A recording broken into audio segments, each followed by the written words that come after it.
ন্যায় বিচার, এটা আমরা চাই কি চাই না? বিশ্বনবী ন্যায় বিচার, ন্যায় পরায়ণতা, সুশাসন প্রতিষ্ঠিত করেন কি করেন নাই? আপনারা বিশ্বনবীর সিরাত যারা পড়েছেন, আপনি দেখবেন বিশ্বনবীর সিরাতের পরতে পরতে, বাঁকে বাঁকে, সিরাতের বাঁকে বাঁকে এই আদালতের নমুনা মেলে। সুবহানাল্লাহ বলেন। ছোট্ট একটা নমুনা রাসূল সাল্লাল্লাহু আলাইহি ওয়াসাল্লামের আসিরা আল আতরা থেকে ছোট্ট একটা নমুনা আপনাদের খেদমতে এখানে উপস্থাপন করি। বিশ্বনবী সাল্লাল্লাহু আলাইহি ওয়াসাল্লাম মক্কা বিজয় করলেন ৮ম হিজরিতে।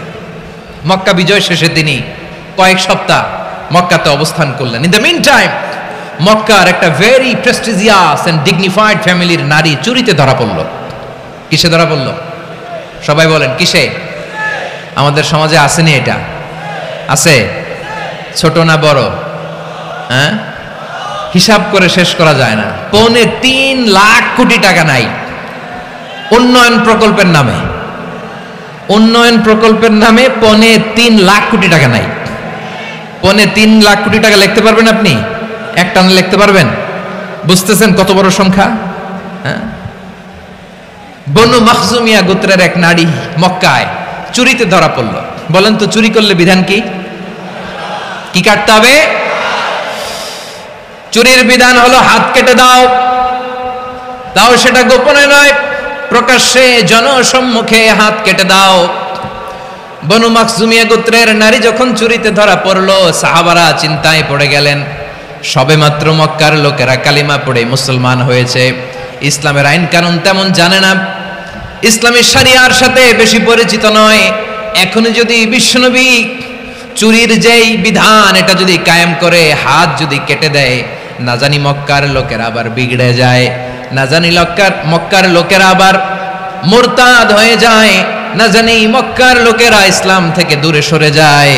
চলো চলো, সাহাবীরা মিলে পরামর্শ করলেন, চলো বিশ্বনবীর কাছে যে বলি, ও নবী, শুধু কেবলমাত্র একমাত্র এই নারীর জন্য চুরির হাত কাটার বিধানটা আপনি একটু থামিয়ে দেন। চুরির হাত কাটার যে বিধান এইখানে একটু রহিত করে দেন, বাকিগুলা কইরেন মদিনাতে যে চলবে, কিন্তু মক্কায় এবারের জন্য মাফ করে দেন। কিন্তু কে বলবে? এই যে পরামর্শ, সাজেশন, এটা কে দিবে বিশ্বনবীর কাছে? সাহাবারা চিন্তায় পড়ে গেলেন।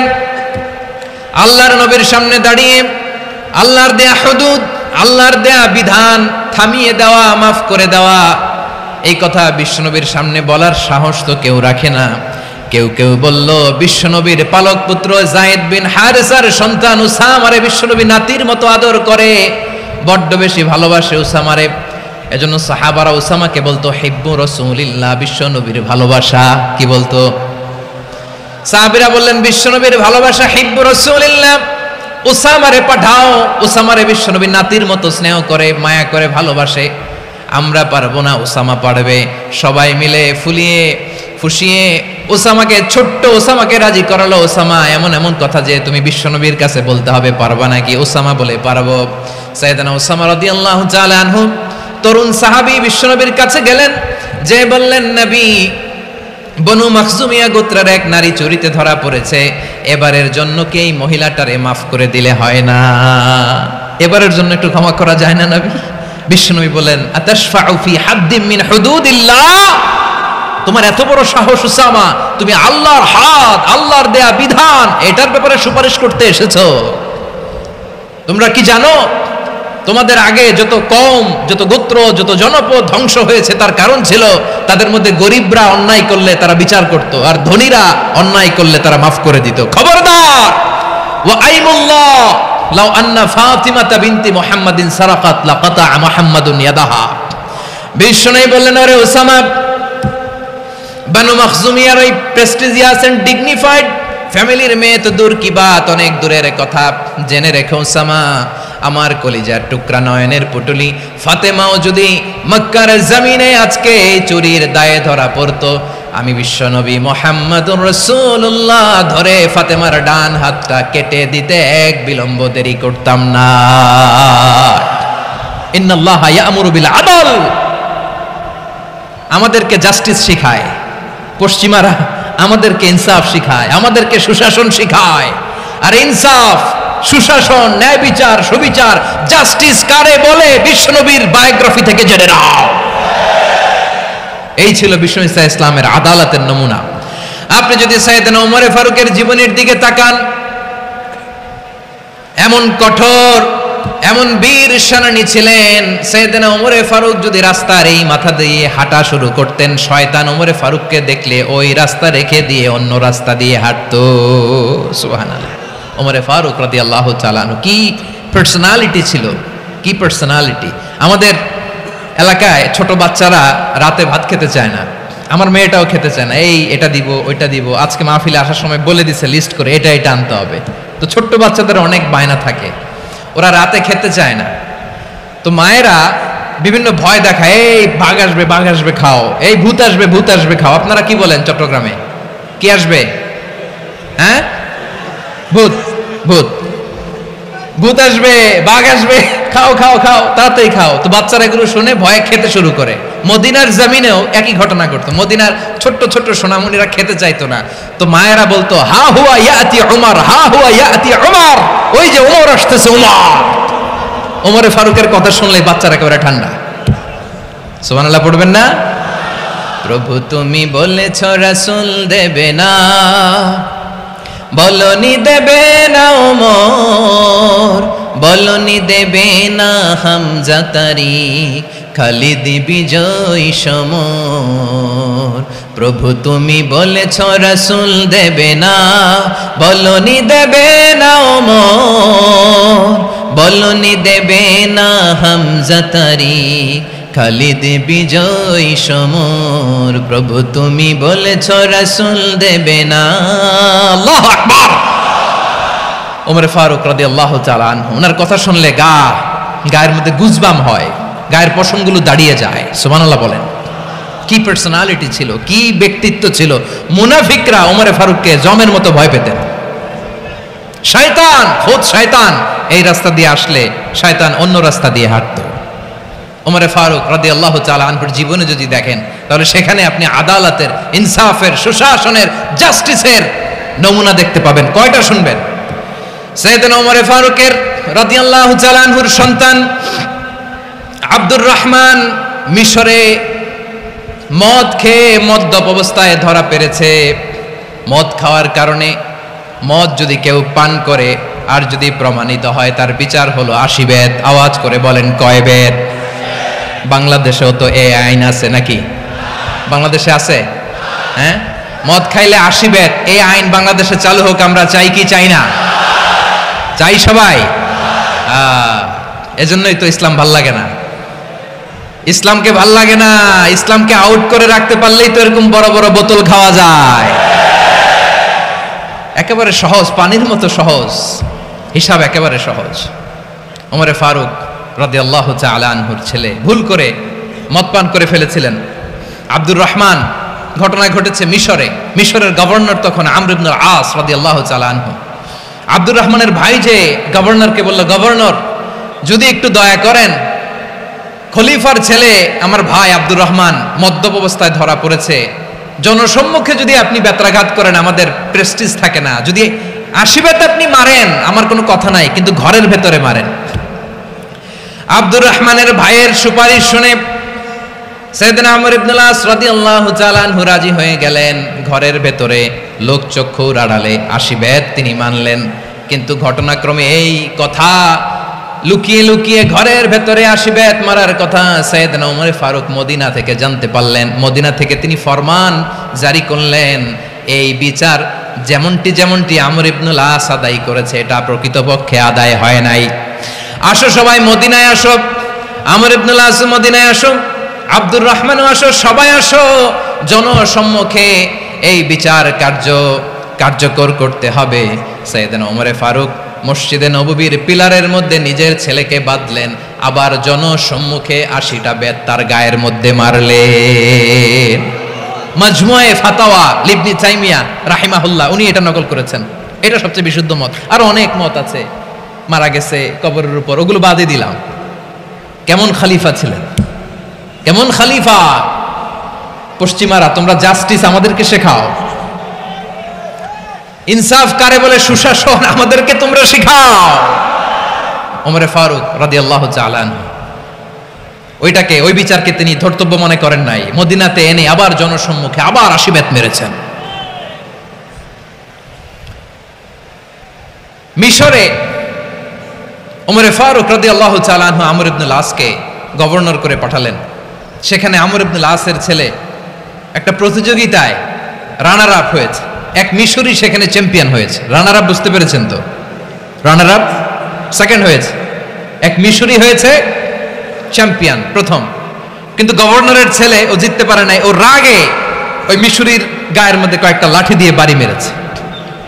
মিশরি যে মদিনাতে ওমরে ফারুকের কাছে বিচার দিলেন, আপনার গভর্নরের ছেলে অন্যায়ভাবে আমার গায়ে হাত তুলেছে। সাইয়েদনা ওমরে ফারুক আবার ফরমান জারি করলেন, আসো মদিনাতে আসো। মিশরীকে ডাকলেন। ওই মিশরের গভর্নর আমর ইবনুল আস রাদিয়াল্লাহু তাআলা আনহুকে ডাকলেন, তার ছেলেকেও ডাকলেন। সবাই বসে রইল। আমর ইবনুল আস রাদিয়াল্লাহু তাআলা আনহু মাথা নিচু করে বসে আছেন, লজ্জায় কাচুমাচু। হায় হায়, আজকে আমার ছেলের কারণে আমিরুল মুমিনিন খলিফাতুল মুসলিমিন ওমরে ফারুকের কাছে আমি জনসম্মুখে লজ্জিত হচ্ছি। সাইয়েদনা ওমরে ফারুক বললেন, এই নাও লাঠি। গভর্নরের ছেলে তোমার মাথার মধ্যে যতগুলো বাড়ি মেরেছে, আজকে জনসম্মুখে তুমি অতগুলা বাড়ি মারো। মিশরি বলে, থাক, আপনি যে ডেকে আনছেন সবার সামনে এটা বলছেন, এতেই আমি খুশি। আল্লাহু আকবার। আপনার মহানুভবতা দেখে আমি খুশি, আর অপমানের দরকার নাই। ওমরে ফারুক বলে, না, খবরদার, এই কথা মিশরি তুমি বলো না, মারো, যতগুলা বাড়ি মেরেছে মারো। বাধ্য হয়ে মিশরি আমর ইবনুল আসের সামনে ওনার কলিজার টুকরা সন্তানের মাথার মধ্যে বাড়ি মারতে আরম্ভ করলেন। ঠিক যতগুলা বাড়ি গভর্নরের ছেলে আমর ইবনুল আসের ছেলে মিশরির গায়ে মেরেছিল, মাথায় মেরেছিল, মিশরি গুনে গুনে ততটা মারলেন। এই দৃশ্য দেখে ওমরে ফারুক রেগে মেগে আগুন, রাগের চোটে রাগ সামলাতে না পেরে, আর নিজেকে সামলাতে না পেরে মিশরিরে বললেন, ছেলেরে মারা শেষ হয়ে গেলে এবার বাবার টাক মাথার মধ্যে কয়েকটা বাড়ি মার। রাগের চোটে, আউট অফ অ্যাঙ্গার, রাগের চোটে, যে আমার পাঠানো গভর্নর আমর ইবনুল আস তার ছেলেকে কেন আদব তারবিয়া কেন শিক্ষা দিতে পারে না। ছেলেরে মারা হইলে এবার আমর ইবনুল আসের মাথার মধ্যে দুইটা মারো। এটা রাগে বলেছেন, এটা শাস্তি হিসেবে না। সুবহানাল্লাহ পড়ে। তোমরা আমাদেরকে সুশাসন শিখাও, আমাদেরকে সুশাসন শিখাও। বিশ্বনবী বলেন, আদল এটা যেন তেন বিষয় না, এটা দিয়েই মানবিক সমাজ গড়তে হবে। আল্লাহ তাআলা কিয়ামতের কঠিন ময়দানে, যেদিন স্বামী স্ত্রীকে চিনবে না, স্ত্রী স্বামীকে দেখে পালিয়ে যাবে, বন্ধু বন্ধুরে চিনবে না, পীর সাহেব মুরিদরে চিনবে না, মুরিদ পীর সাহেবরে চিনবে না, দলের কর্মী তার নেতারে চিনবে না, নেতা তার কর্মীরে চিনবে না, বন্ধু বন্ধুরে দেখে পালাবে। কঠিন মুহূর্তে সূর্যটা মাথার কাছে চলে আসবে, জমিনটা তামার জমিন হবে। আজকের জমিনের মতো নয়। মানুষ ঘর্মাক্ত, ক্লান্ত, শ্রান্ত মাথার মগজগুলো কানের ছিদ্র আর নাকের ছিদ্র দিয়ে বেয়ে বেয়ে পড়বে। বিশ্বনবী ফরমান, কিয়ামতের ওই কঠিন ময়দানে 7 শ্রেণীর ব্যক্তিকে রব্বুল আলামিন তার আরশের নিচে ছায়া দিবেন। তার মধ্যে প্রথম শ্রেণীর ব্যক্তি হলো ইমামুন আদিল। ইমামুন আদিল, ন্যায়পরায়ণ শাসক, যে ইনসাফের সাথে বিচার করে, যে জাস্টিস সমাজে সার্ভ করে, যে সুশাসন নিশ্চিত করে, ওই ইমামুন আদিল। আদিল শব্দটা বুঝছেন না? ইন্নাল্লাহা ইয়া'মুরু বিল আদল। পাইছেন? আদিল। 7 শ্রেণীর ব্যক্তিকে আল্লাহ তাআলা সুশীতল আরশের নিচে ছায়া দিবেন, যেদিন তার দেয়া ছায়া ছাড়া কোনো ছায়া থাকবে না। এর প্রথম হচ্ছে ইমামুন আদিল, ন্যায়পরায়ণ শাসক। চিল্লায় বলেন সুবহানাল্লাহ।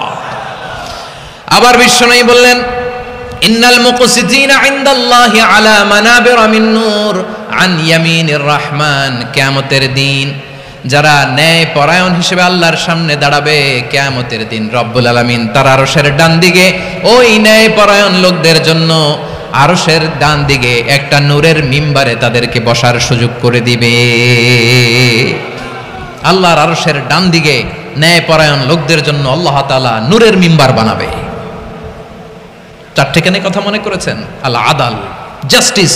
ইন্নাল্লাহা ইয়া'মুরু বিল আদল। আল্লাহ তাআলা এই আদালতের নির্দেশনা দেয়, সুবিচার, সুশাসন।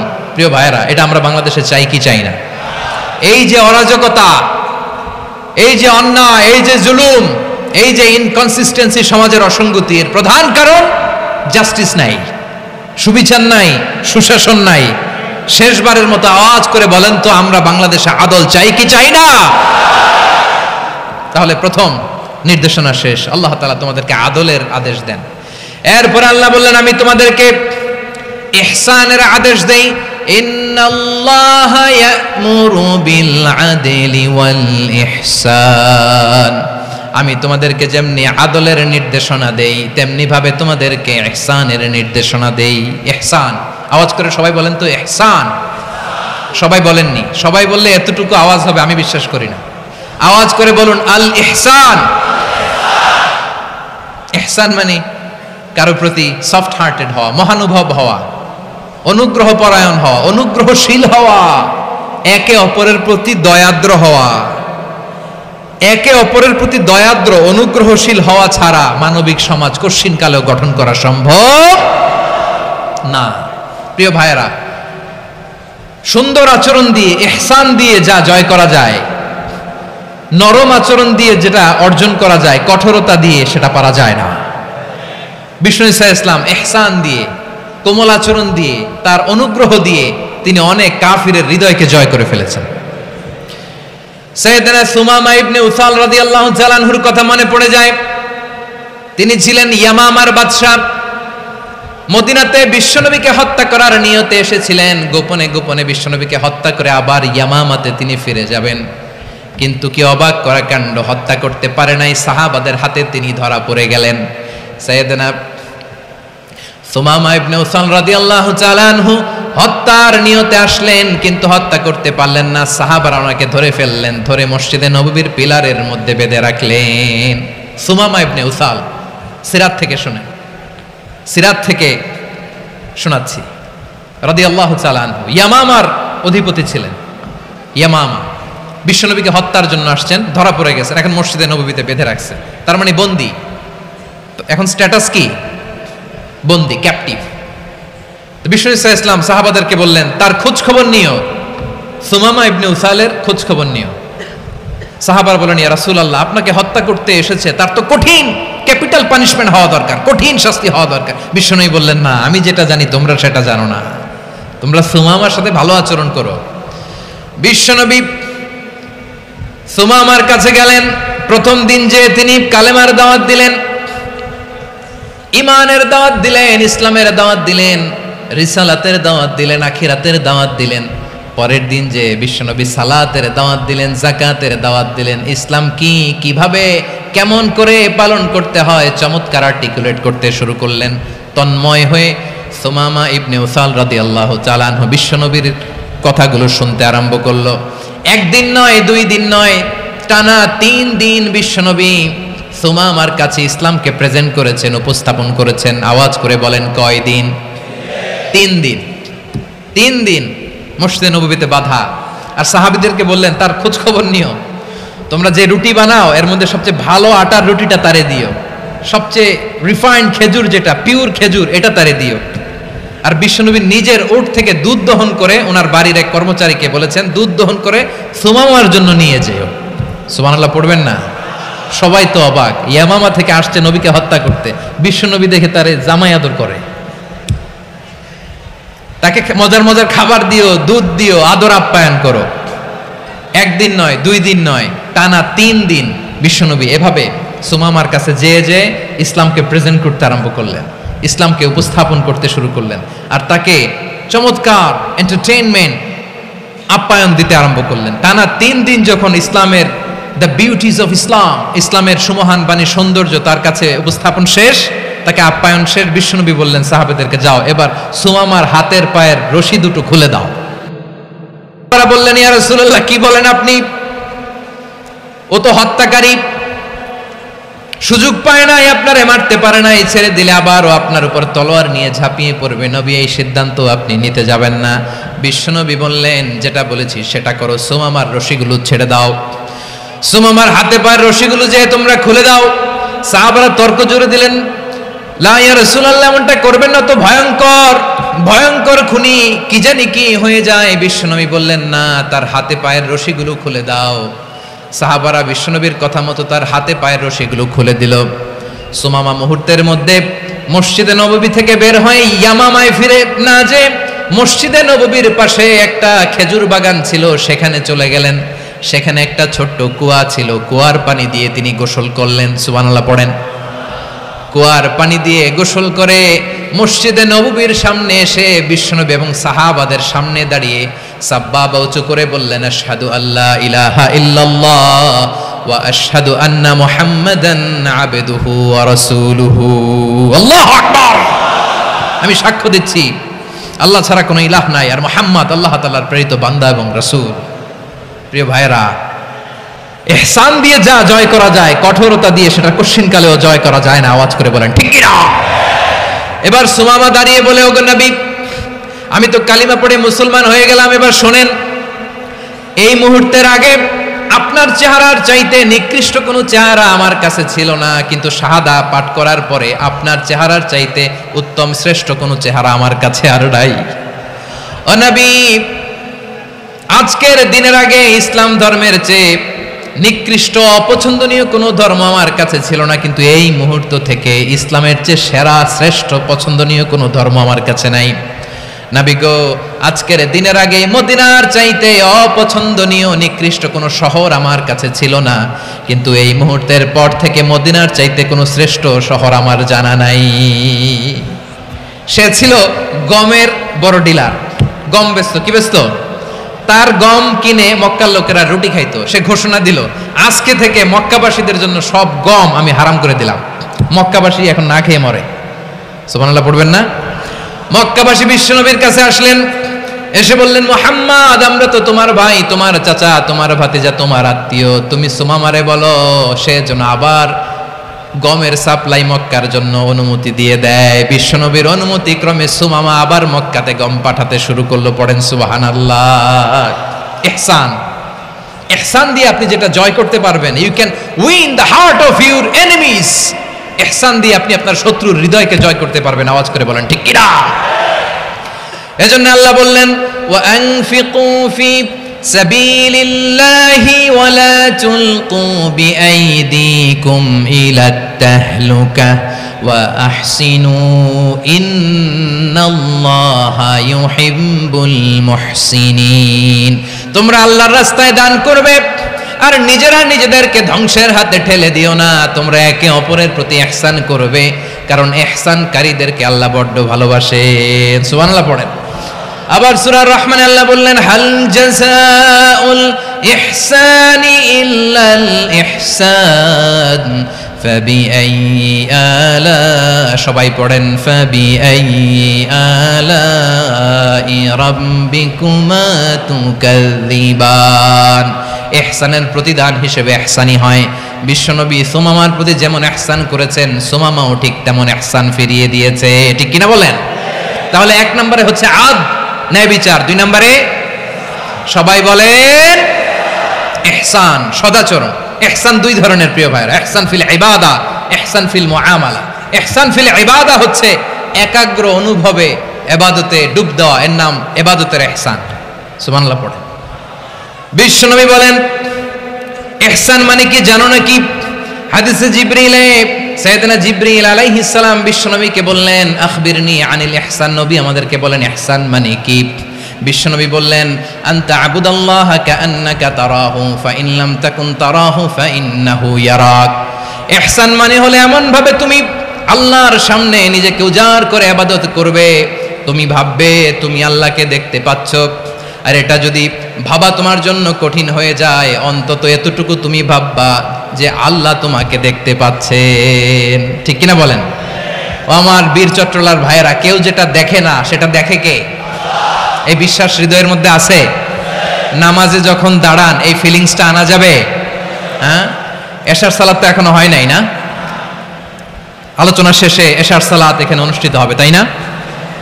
আচ্ছা বলুন তো, আমরা এশার সালাত পর্যন্ত বেঁচে থাকবো এই গ্যারান্টি আছে কার কার? হাত তোলেন। কয়েকজন হাত তুলছে পেছনে, না বুঝে তুলে ফেলছে।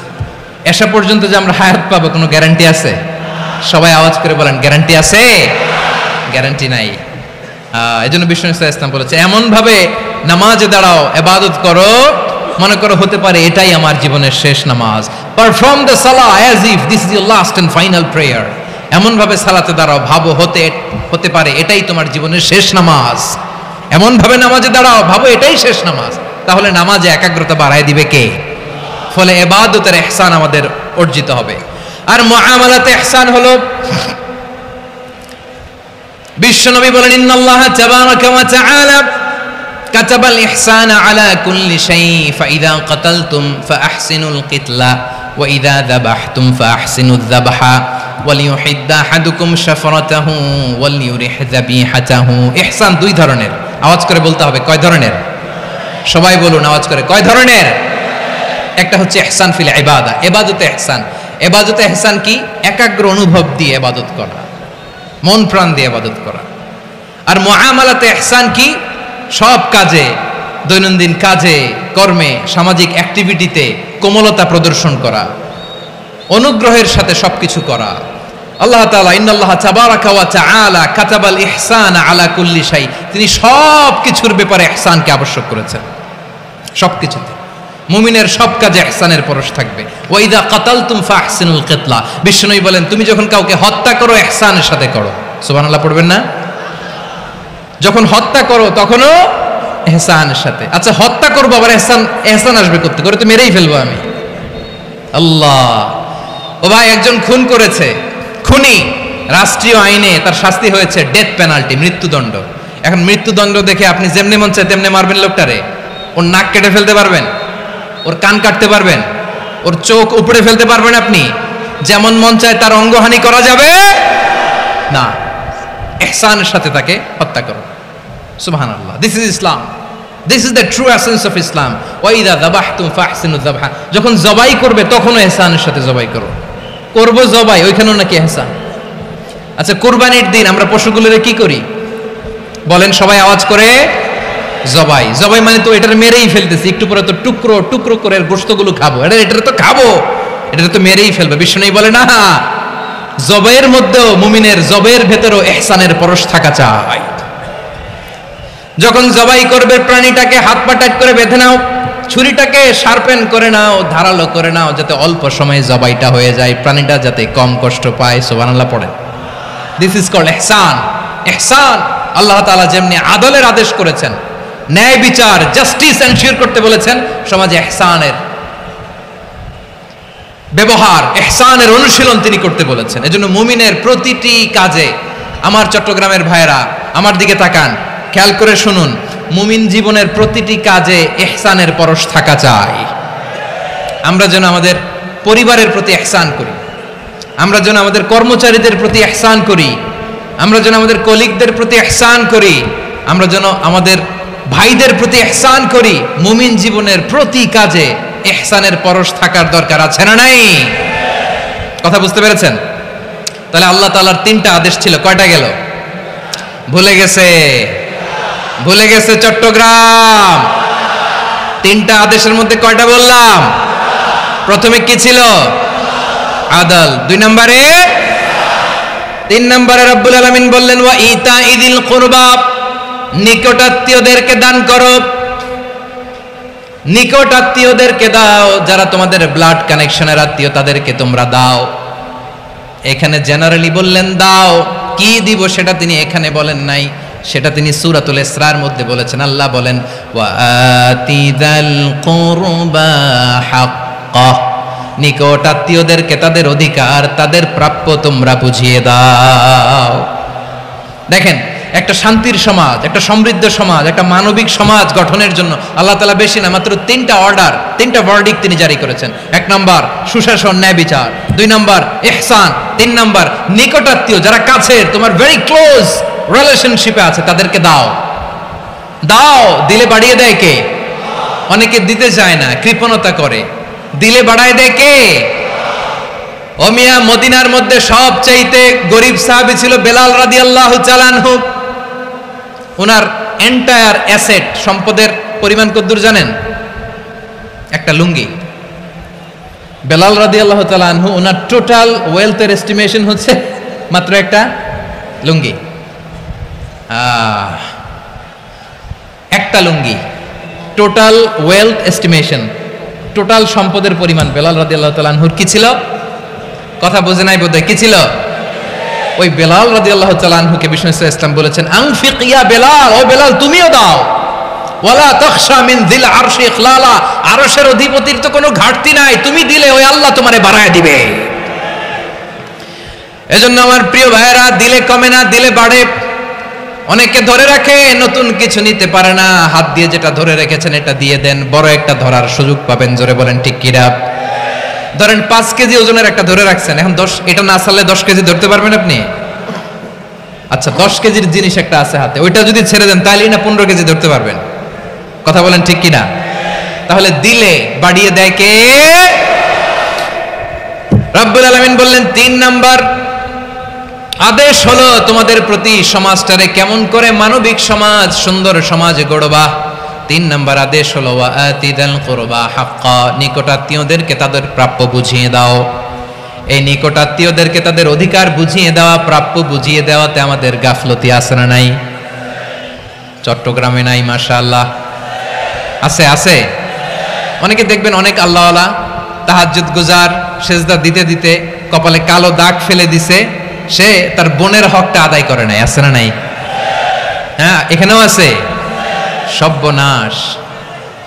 অনেক বড় হাজী সাহেব, বিশাল লম্বা দাড়ি, ছেলেরে সব দিয়ে দিছে, মেয়েরে কিছু দেয় নাই, মেয়ের হক আদায় করে নাই।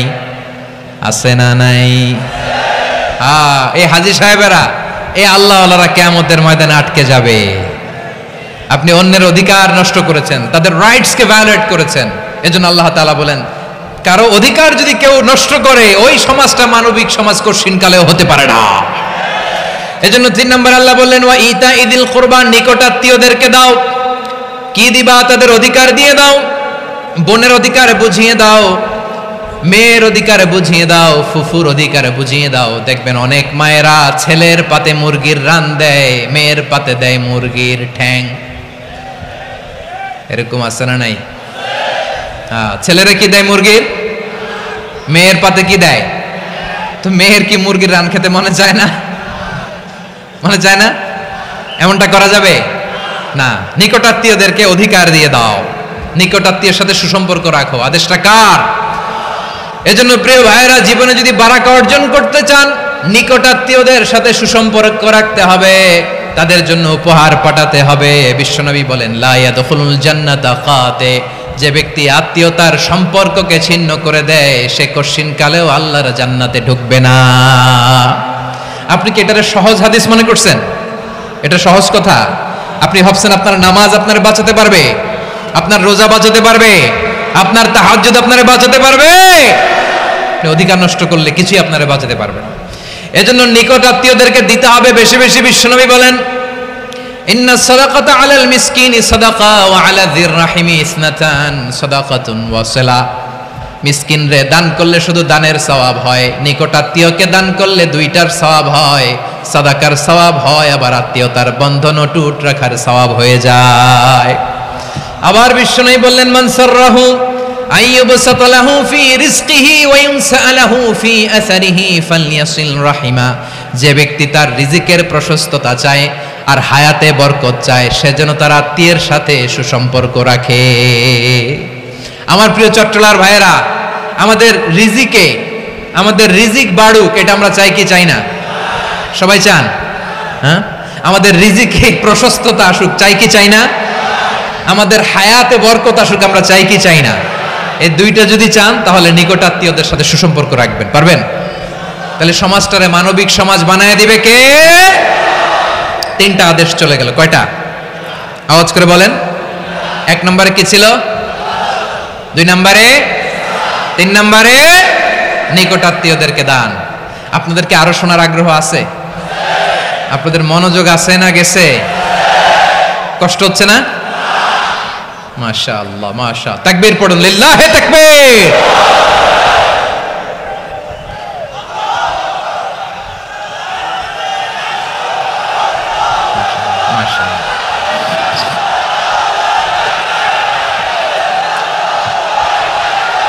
আমার প্রিয় ভাইয়েরা, আল্লাহ তাআলা 3টা জিনিসের যেমনি আদেশ করেছেন, অনুরূপভাবে 3টা বিষয় তিনি বারণ করেছেন, নিষেধ করেছেন। ওগুলোর কাছেও যাওয়া যাবে?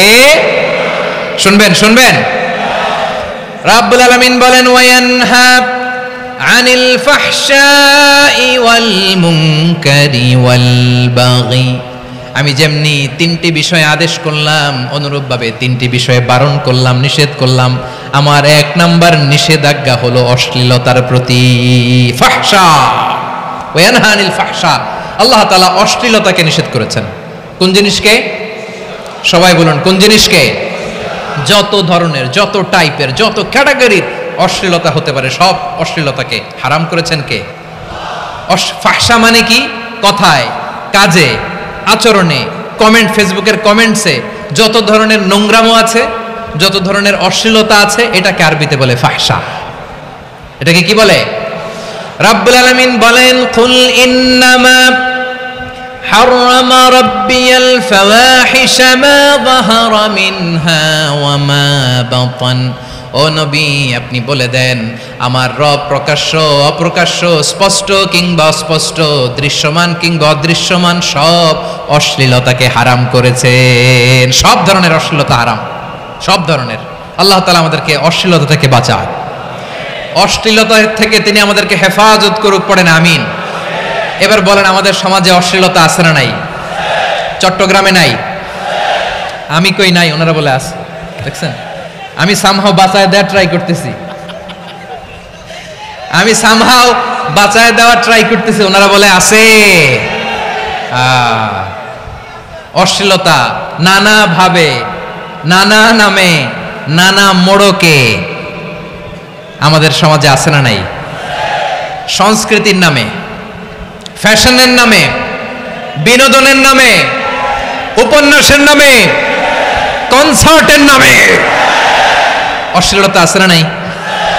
আপনি দেখেছেন কনসার্টগুলোর অবস্থা? এই যে আতিফ আসলাম যে আসছে আমাদের দেশে, তারপর কে কে আসছে, আমাদের তরুণ তরুণীরা, আমাদের যুবক যুবতীরা, আমাদের জেনজিরা, কি অবস্থা ওইখানে? হ্যাঁ, কি অবস্থা? কে বাঁচাবে ওদের? কে রক্ষা করবে ওদের ইমানের, ওদের চরিত্রের হেফাজতের গ্যারান্টি কে দিবে? কনসার্টের নামে অশ্লীলতা আছে না নাই? ছেলে মেয়ে একে অপরকে জড়ায় ধরতেছে, একে অপরকে চুমু খাচ্ছে প্রকাশ্যে, দিবালোকে, গণমানুষের সামনে। আল্লাহ তাআলা এই অশ্লীলতা থেকে আমাদেরকে বেঁচে থাকতে বলেছেন, বেঁচে থাকতে বলেছেন। রূপালী জগতের নামে অশ্লীলতা আছে না নাই? এই টার্মটা আপনারা জানেন না? রূপালী জগৎ কি জগৎ? আসলে কি রূপালী জগৎ না অন্ধকার জগৎ? আমার বোনেরা, আপনাদেরকে যে কি বলে তারা বুঝায়, রূপালী জগৎ শুনেই আপনি ভরকে যাবেন না। রূপালী জগতে যে নারী যত বেশি উলঙ্গ সে নাকি তত বেশি সাহসী, জানেন? বলে এটা একটা সাহসী নারী, খুব সাহসী পদক্ষেপ তার। যত বেশি শরীর থেকে কাপড় নামাতে পারবে, যত বেশি বস্ত্রহীন হয়ে নিজেকে প্রেজেন্ট করতে পারবে, সে নাকি তত বেশি সাহসী। আমার চট্টলার ভাইয়েরা, শয়তানের প্রথম এজেন্ডা ছিল বনি আদমকে বস্ত্রহীন করা। সে আদম এবং হাওয়া আলাইহিস সালামকে নিষিদ্ধ গাছের ফল খাইয়ে তাদেরকে বস্ত্রহীন করেছে। এই জামিনেও সে আমাদেরকে বস্ত্রহীন করতে চাইবে। এই রূপালী জগতের নামে তারা এটা করে। আমার প্রিয় বোনেরা, আপনি জানেন না আপনার দাম কত? ওরা আপনাদেরকে বিজ্ঞাপনের সস্তা পণ্য বানাতে চায়। ওরা আপনাদেরকে ওদের ভোগের লিপসার টুলস বানাতে চায়। ওরা আপনাদেরকে দিয়ে ওদের খায়েশ পূরণ করতে চায়। এটা আপনাদের জন্য মোটেও ডিগনিটি নয়, এটা আপনাদের জন্য সম্মান নয়। আপনার সম্মান শালীনতায়, আপনার সম্মান হেজাবে, আপনার সম্মান ভদ্রতায়, আপনার সম্মান আপনার ডিসেন্ট পোশাকে। পোশাক বলে দেয় এই নারীটা ভদ্র না অভদ্র। পোশাক বলে দেয় এই মেয়েটা কোন ঘরের মেয়ে। আওয়াজ করে বলেন ঠিক কিনা? আপনি জানেন না আপনারা সস্তা পণ্য বানায়, ভোগের পণ্য, বিলবোর্ডে আপনাকে উলঙ্গ করে উপস্থাপন করে। এই অশ্লীলতার সাথে ইসলামের কোনো সম্পর্ক। এজন্য আল্লাহ বলেন আমি অশ্লীলতাকে হারাম করেছি। অশ্লীলতাকে হারাম করার প্রথম কারণ হলো এর মাধ্যমে মানবতাকে অপমানিত করা হয়। কারণ মানুষের সম্মান মানুষের পোশাকে। মানুষ যখন পোশাকহীন হয়ে যায়, বস্ত্রহীন হয়ে যায়, তার সম্মান কমে যায়, ঠিক কিনা? অশ্লীলতাকে হারাম করার প্রথম কারণ হচ্ছে মানুষ মানুষকে অপমান করে। একটা নারী, সে তো সম্মানিত, নারী যে কত সম্মানিত নারীর এটা বোঝেই নাই। বিশ্বনবী বলেন, আর দুনিয়া কুল্লুহা মাতা ওয়া খায়রু মাতা'আদ দুনিয়া আল মারআতুস সালিহা। আমার বোনেরা, 5টা প্যান্ডেলে আপনারা এলইডিতে আমার আলোচনা শুনছেন, আমি জানি। আপনাদের এই গর্ভ যে কত দামি আপনি জানেন না।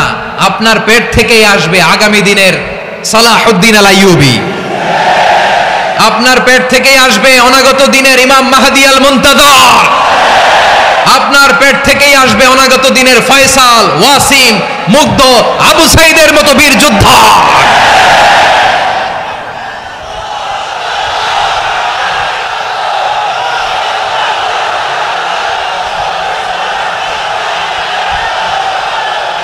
আমার প্রিয় বোনেরা, আমার প্রিয় বোনেরা, বিশ্বনবীর কথার ওজন খেয়াল করেন। আর দুনিয়া কুল্লুহা মাতা ওয়া খায়রু মাতা'আদ দুনিয়া আল মারআতুস সালিহা।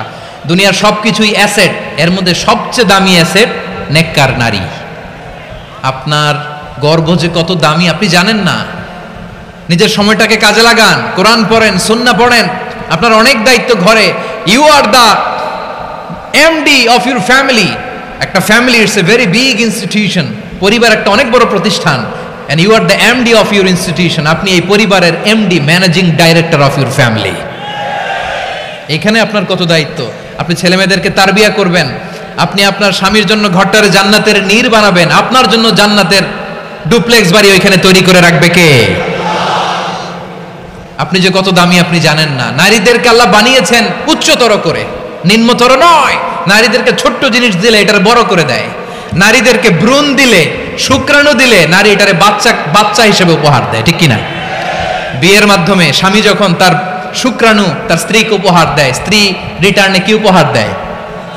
ফুল ফর্ম বেবি, মানব সন্তান। দেখছেন, আপনি দিলেন একটুকুনি, দিছে বিশাল।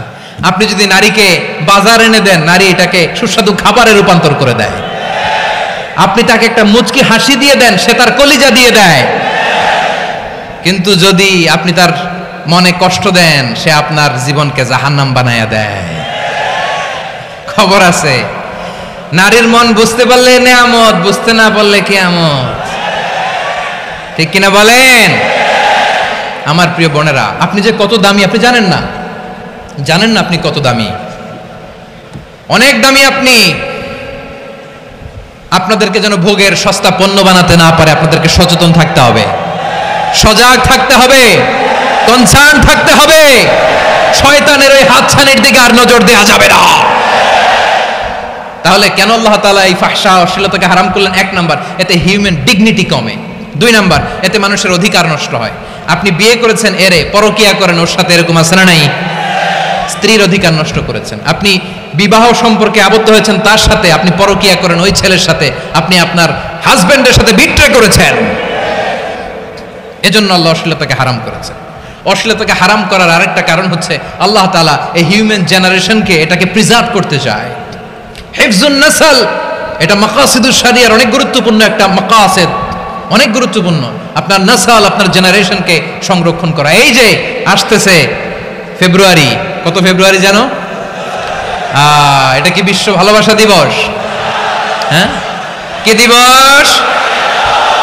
এই বিশ্ব ভালোবাসা দিবসের সাথে মুসলমানদের কোনো সম্পর্ক নাই। আমার প্রিয় ভাইরা, এই যে আপনি অবৈধ সম্পর্কে জড়ালেন, কেন আল্লাহ অশ্লীলতাকে হারাম করেছে? দেখেন, বলতেছিলাম যে এটা আপনার নাসল, আপনার জেনারেশন, আপনার লিনিয়েজ, আপনার বংশকে প্রিজার্ভ করা। কে কার বাবা, কে কার মা, বাবা মা জানা, প্রজন্মকে প্রিজার্ভ করা, এটা ইসলাম ওয়াজিব করে দিয়েছে।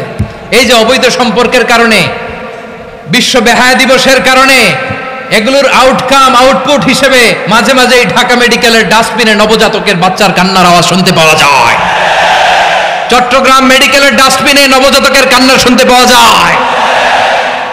বীর চট্টলার মুসলমানেরা বুঝতে পারলে আওয়াজ করে বলেন, এই যে চট্টগ্রাম মেডিকেলে যে নবজাতকটা পাওয়া গেল, ওর বাবাকে আমাকে বলেন, ওর বাবাকে, ওর মাকে, ও কোন ফ্যামিলির সন্তান কেউ জানে? আপনি হিউম্যান ডিগনিটিকে অপমান করেছেন না? আপনি তার ভবিষ্যৎকে অন্ধকার করেছেন না? আপনি তার লিনিয়েজকে প্রশ্নবিদ্ধ করে দিয়েছেন না? এই জন্য আল্লাহ তাআলা অশ্লীলতাকে আমাদের জন্য হারাম করে দিয়েছেন। পড়েন সুবহানাল্লাহ। এজন্য রব্বুল আলামিন বলেন, কুল ইন্নামা হারামা রাব্বিয়াল ফাওয়াহিশা মা যাহারা মিনহা ওয়া মা বাতান, প্রকাশ্য অপ্রকাশ্য সব অশ্লীলতাকে হারাম ঘোষণা করে দিয়েছে কে? আবার দুনিয়ার বুকে যারা অশ্লীলতার প্রসার করে তাদের জন্য শাস্তি মজুদ রেখেছে কে? রব্বুল আলামিন বলেন, ইন্নাল্লাযীনা ইউহিব্বুনা আন তাশিআল ফাহিশাতু ফিল্লাযীনা আমানু লাহুম আযাবুন আলীমুন ফিদ দুনিয়া ওয়াল আখিরাতি ওয়াল্লাহু ইয়ালামু ওয়া আনতুম লা তা'লামুন। নিশ্চয়ই যারা বিশ্বাসীদের মাঝে অশ্লীলতার প্রচার প্রসার করতে চায় তাদের জন্য আমি মর্মন্তুদ শাস্তি প্রস্তুত করে রেখেছি, দুনিয়াতেও রেখেছি, আখিরাতেও রেখেছি। ঘোষণাটা কার? যারা এই নাটকের নামে, সিনেমার নামে, রূপালী জগতের নামে, মুভির নামে, ওটিটি প্ল্যাটফর্মের নামে আমার সমাজে অশ্লীলতা ছড়াতে চায় তাদের জন্য কঠিন মর্মন্তুদ শাস্তি মজুদ রেখে দিয়েছে কে? ও আমার বোনেরা, এখনো আপনি জাগবেন না? এখনো আপনার চিন্তার দুয়ারে এখনো নাড়া পড়ে নাই? ওরা আপনাকে উলঙ্গ বানাতে চায়, ওরা আপনাকে আইটেম গার্ল বানাতে চায়। এজন্য ইসলাম অশ্লীলতাকে হারাম করেছে। হারাম। ইসলাম বলেছে যোজন যোজন দূরে থাকো, ওরা বলে না কাছে আসো, কাছে আসার গল্প, ক্লোজ আপ ওয়ান, কাছে আসার গল্প আছে না নাই? চট্টগ্রামে তো এগুলো নাই মাশাআল্লাহ। হ্যাঁ, এখানেও আছে ক্লোজ আপ ওয়ান, কাছে আসার গল্প। আল্লাহ বলেন ওয়ালা তাকরাবুজ জিনা, কাছেও এসো না, জিনা থেকে যোজন যোজন কিলো দূরে থাকো, ওরা বলে কাছে আসার গল্প। আমার বীর চট্টলার ভাইয়েরা, কাছে আসতে হলে আমরা কোরআনের কাছে আসব, কাছে আসতে হলে নবীর কাছে আসব, কাছে আসার গল্প হবে আমার রবের কাছে আসার গল্প। চিল্লায় বলো ঠিক কিনা?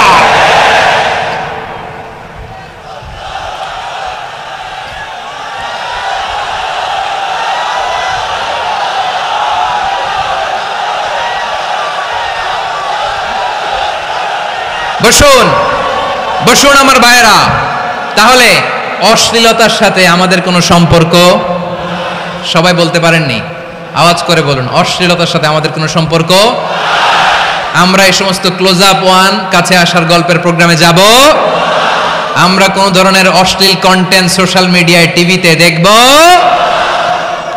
কি যুগ যে আমরা কাটাচ্ছি আপনি কল্পনা করতে পারবেন না। পর্ন ইন্ডাস্ট্রি, নারী পুরুষের বস্ত্রহীন যুগল দৃশ্য, এটাকে দিয়ে ওরা কোটি ডলারের ইন্ডাস্ট্রি বানিয়েছে। পুরো মানব ইতিহাসে এরকম জঘন্য সময় মানব ইতিহাস পার করে নাই। পর্ন এটা ইন্ডাস্ট্রি হয়ে গেছে। আমাদের এই যুবকগুলো, জেনজিগুলো, ওদের চরিত্র বাঁচাবে কি করে? কেমন করে হেফাজত করবে ওদের এই মূল্যবান চরিত্র? আমার প্রিয় ভাইরা, এই অশ্লীলতার দ্য লেটেস্ট ভার্সন হচ্ছে LGBTQ, শরীফ থেকে শরীফা। শুনছেন আপনারা? দেখতে পুরুষ, আসলেই পুরুষ, সুস্থ একজন পুরুষ, 4 সন্তানের বাবা, বলে আমি মনে মনে নারী। দেখতে নারী, সুস্থ নারী, আসলেই সে দিব্যি একজন নারী, বলে আমি মনে মনে পুরুষ। সবচেয়ে ভয়ঙ্কর অশ্লীলতার সবচাইতে লেটেস্ট ভার্সন হচ্ছে এই ট্রান্সজেন্ডারিজম। সুস্থ পুরুষ তার বায়োলজিক্যাল গ্রোথকে হরমোন দিয়ে স্টপ করে দিয়ে সে সার্জারি করে নারী হতে চায়। সুস্থ নারী পুরুষ হতে চায়। পুরুষ পুরুষের প্রতি সেক্সুয়ালি আকর্ষণ বোধ করে। এটা লূত আলাইহিস সালামের কওমের মধ্যে ছিল। এটাকে আল্লাহ কোরআনে ফাহিশা বলেছেন। ওয়ালুতান ইয ক্বালা লিকাওমিহি আতাতুনাল ফাহিশাতা মা সাবাকাকুম বিহা মিন আহাদিম মিনাল আলামিন।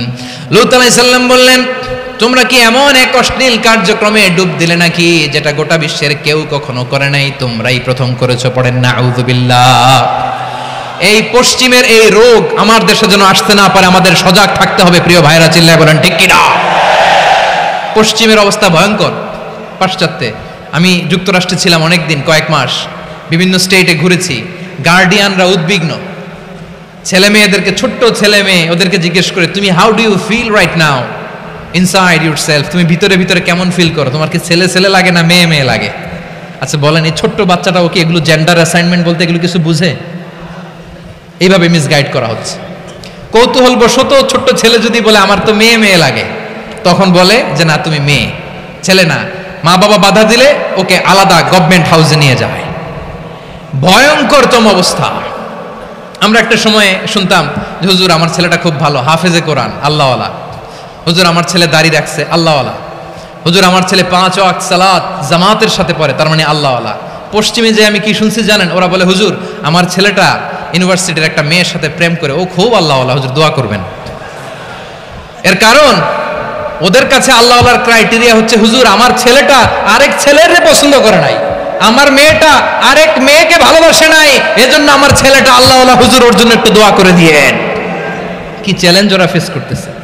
ওনার ছেলে যে আরেক ছেলেরে বিয়ে করবে না, এটাতেই উনি খুশি যে আলহামদুলিল্লাহ আমার ছেলেটা একটা মেয়েরে ভালোবাসে, আমার মেয়েটা একটা ছেলেরে ভালোবাসে, মানে এটা খুব আল্লাহওয়ালা। নাউজুবিল্লাহ পড়তে পারলেন না? এজন্য অশ্লীলতার সাথে আমাদের কোনো সম্পর্ক। রব্বুল আলামিন বলেন ওয়ায়ানহা আনিল ফাহশাই ওয়াল মুনকারি ওয়াল বাগি, তিনটা জিনিসকে আমি নিষিদ্ধ করলাম। এক নাম্বার হলো ফাহশা, অশ্লীলতা। 2 নম্বরে হলো মুনকারের সমস্ত মন্দ কাজ। আপনাদের মনোযোগ আছে না? শেষ করে দিব? আর 2-1 মিনিট শুনবেন? আচ্ছা বলি তাহলে, আর 2-1 মিনিট। তাহলে নিষেধাজ্ঞা জারি করেছেন 3টা জিনিসের উপর। 1 নাম্বার কি? ফাহশা, অশ্লীলতা। 2 নাম্বার মুনকার। মুনকার মানে হচ্ছে যত মন্দ কাজ, খারাপ কাজ, বাজে কাজ, এটার বলে মুনকার। এটার কি বলে? আপনারা পড়ছেন না তা'মুরুনা বিল মা'রুফি ওয়া তানহাউনা আনিল মুনকার। ভালো কাজের আদেশ, সৎ কাজের আদেশ, অসৎ কাজের নিষেধ। মুনকার, মুনকার হচ্ছে মানুষের স্বাভাবিক বিবেকবোধ যেটাকে খারাপ বলে, ওইটাই মুনকার। পৃথিবীর সব আসমানি গ্রন্থ যেটাকে খারাপ বলেছে, মানুষের স্বাভাবিক বিবেকবোধ যেটাকে খারাপ বলেছে, এগুলো সব মুনকার। যেমন ইফটিজিং, এটা কি ভালো না খারাপ? মজুদদারি, খাদ্যে ভেজাল দেওয়া, ওজনে কম দেওয়া, মাছে ফরমালিন মিশানো, চাঁদাবাজি, টেন্ডারবাজি, দখলবাজি, এগুলো আমাদের স্বাভাবিক বিবেকেই বলে এগুলো খারাপ, এগুলো হচ্ছে মুনকার। আল্লাহ তাআলা এই মুনকার থেকে আমাদেরকে বেঁচে থাকতে বলেন, আর শয়তান এই মুনকারের প্রতি আমাদেরকে উদ্বুদ্ধ করে। আল্লাহ তাআলা বললেন ইয়া আইয়ুহাল্লাযীনা আমানু লা তাত্তাবিউ খুতুওয়াতিশ শাইতান ফাইন ওয়া মান ইয়াত্তাবি' খুতুওয়াতিশ শাইতানি ফাইন্নাহু ইয়া'মুরু বিল ফাহশাই ওয়াল মুনকার। আল্লাহ বললেন আমার গোলামেরা শোনো শোনো, ও আমার বিশ্বাসী বান্দারা খবরদার, তোমরা কশিনকালেও শয়তানের পদাঙ্ক অনুসরণ করবে না, কারণ শয়তান তোমাদেরকে অশ্লীলতা এবং মন্দ কাজের দিকে উদ্বুদ্ধ করে। আমাদের কাজ হচ্ছে শয়তান আমাদেরকে যেদিকে নিতে চায় আমরা তার উল্টা দিকে যাব, ঠিক কিনা বলে? শয়তান এই মন্দ কাজকে আমাদের কাছে বিউটিফাই করে, চাকচিক্যময় করে আমাদের সামনে উপস্থাপন করে। এজন্য আল্লাহ বলেন মুনকারকে থামাতে হবে, মুনকার প্রতিরোধ করতে হবে। মুনকার প্রতিরোধের দায়িত্ব শুধু আমাদের নাকি? শুধু আপনার খতিব সাহেবের, ইমাম সাহেবের, নাকি মুসলিম উম্মার সবার? আওয়াজ করে বলুন, মুনকার অসৎ কাজ প্রতিরোধের দায়িত্ব কার? রাব্বুল আলামিন বলেন কুনতুম খায়রা উম্মাতিন উখরিজাত লিন-নাসি তা'মুরুনা বিল মা'রুফি ওয়া তানহাউনা আনিল মুনকার। তোমাদেরকে শ্রেষ্ঠ জাতি করে জমিনের মধ্যে আবির্ভূত করা হয়েছে, যাতে করে তোমরা জমিনের ভেতরে সৎ কাজের আদেশ করতে পারো আর অসৎ কাজের নিষেধ করতে পারো। উম্মাহ কুনতুম খায়রা, তাহলে গোটা উম্মার দায়িত্ব, এটা বুঝতে পারছেন তো? আচ্ছা আরো নিচে আসেন। এরপরে আল্লাহ বললেন শুধু উম্মাহ না, এই জমিনের রাজত্ব আমি যাদের হাতে দেই, এই জমিনের মালিক আমি যাদেরকে বানিয়ে দেই, যাদেরকে আমি সরকারের দায়িত্ব দেই, তাদেরকেও মুনকারের প্রতিরোধের দায়িত্ব দিয়েছে কে? আল্লাহ বলেন যারা ক্ষমতার মসনদে বসেছে তাদেরকে 4 দফা কর্মসূচি আমি আল্লাহ দিলাম। আওয়াজ করে বলেন কয় দফা? আল্লাহ বলেন আল্লাযীনা ইম্মাক্কান্নাহুম لهم في الأرض أقاموا الصلاة وآتوا الزكاة وأمروا بالمعروف ونهوا عن المنكر ولله عاقبة الأمور যারা এই জমিনের উত্তরাধিকার হয়েছে তারা 4 দফা কর্মসূচি নিয়ে সামনে আগাবা সালাত কায়েম করবা যাকাত আদায় করবা সৎ কাজের আদেশ দিবা অসৎ কাজ থেকে মুনকার প্রতিরোধ করবা আদেশটা কার আমার প্রিয় চট্টলার ভাইরা পুরো উম্মার দায়িত্ব মুনকার প্রতিরোধ করা সরকার প্রধানের দায়িত্ব মুনকার প্রতিরোধ করা এরপর আল্লাহ বলেন প্রতিটা ফ্যামিলির যিনি প্রধান সিইও বাবা প্রত্যেক বাবারও দায়িত্ব এই মুনকার প্রতিরোধ করা আওয়াজ করে বলেন ঠিক কি না যেমনটি সাইয়েদনা লুকমান আলাইহিস সালাম ওনার কলিজার টুকরা সন্তানকে আদেশ করেছেন ইয়া বুনাইয়া আকিমিস সালাতা ওয়া'মুর বিল মা'রুফি ওয়ানহা আনিল মুনকার পড়েন সুবহানাল্লাহ বাবা ছেলেকে সবক দিচ্ছে কে সবক দিচ্ছে কাকে লুকমান আলাইহিস সালাম ছেলেকে বলতেছে ওরে আমার কলিজার টুকরা সন্তান ওরে আমার বাছা নামাজ কায়েম করবা সৎ কাজের আদেশ দিবা আর মুনকার প্রতিরোধ করবা অসৎ কাজ সমাজ থেকে খারাপ কাজকে ঝেঁটে বিদায় করে দিবা তাহলে দেখেন আমি স্টেপ বাই স্টেপ নামলাম পুরা উম্মার দায়িত্ব জমিনের উত্তরাধিকারী আল্লাহ যাদেরকে বানিয়েছেন সরকার তাদের দায়িত্ব প্রতিটি ফ্যামিলির প্রধানের দায়িত্ব এরপরে বিশ্বনবী বলেন সচেতন প্রতিটি মুসলিমের দায়িত্ব সমাজ থেকে মুনকারকে উৎখাত করা বিশ্বনবী বলেছেন মান রাআ মিনকুম মুনকারান ফালিয়ুগাইয়িরহু বিয়াদিহি فإن لم يستطع فبلسانه وإن لم يستطع فبقلبه وذلك أضعف الإيمان সমাজে যে মুনকার দেখবে খারাপ কাজ দেখবে সেজন্য হাত দিয়ে সেটাকে থামায় কি দিয়ে আপনাদের তো হাত নাই না হাত আছে ওরা যেই হাত দিয়ে অন্যায় করে ওটা প্রতিরোধের জন্য আমাদেরও হাত আছে না নাই